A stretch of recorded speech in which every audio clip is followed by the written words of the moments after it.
Ito na nga ba ang pinakamasarap na chocolate drink ever? And sa Reddit post na nakita ko na ito daw ang best chocolate drink ever. And so, na-curious ako. Mahilig ako sa Choco Sesto, sa Chucky. And so, tikman natin kung masarap ba to. Ang tawag dito ay Cacao Latte, made in Barcelona since 1933. Tapos, no added sugar din to. As much as mahilig ako sa mga chocolate drinks, medyo pinipigilan ko na nga rin uminom kasi nga, ang bilis sumakit ang tiyan ko eh.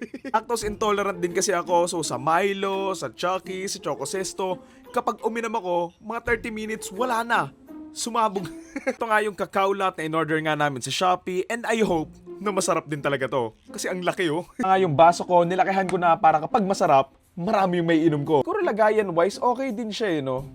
Malaki din siya, plastic lang din, and yun, simple lang yung design niya, and mukha siyang mamahalin na ewan. Buksan na natin. Smell test. Uy, bango. Amoy siya Choco Sesto, pero amoy mas masarap and mas creamy. Punuin natin to. Ang dami eh. Okay, itsura-wise, mukha lang din siyang Choco Sesto. Hindi siya kasing malapot ng Chucky. And color-wise, para lang din talaga siyang Choco Sesto. Choco Sesto, mas masarap yun kapag nag-yellow, di ba? So, baka ito rin, pero tikman muna natin kapag liquid siya. Tsura niya, tikman natin. Para siyang Choco Sesto, pero mas matabang siya ng konti, but in a good way. Alam mo yung, kasi di ba yung cocoa talagang mapakla naman din siya, so medyo nalalasahan ko yun doon. And yun nga, no added sugar, so kaya siguro ganun yung lasa niya. Gaanong matamis, pero matamis enough na hindi siya awkward inumin. Sarap din. Masarap siya pero feeling ko, sasakit yung tiyan ko dito eh. Siguro mas masarap to if may yelo or nagyayelo siya.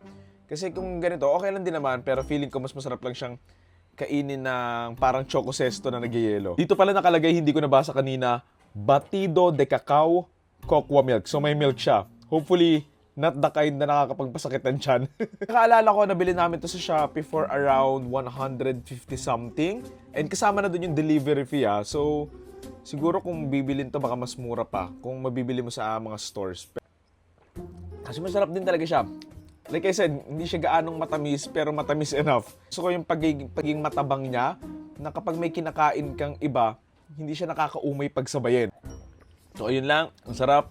So again, ito ang cacao latte, susuka or lulunok. Lasa din talaga siyang Choco Sesto to be honest. And siguro labang lang to ng very light lang. Price-wise, I'm not sure kung yung isang box ba ng Choco Sesto ganito nakadami.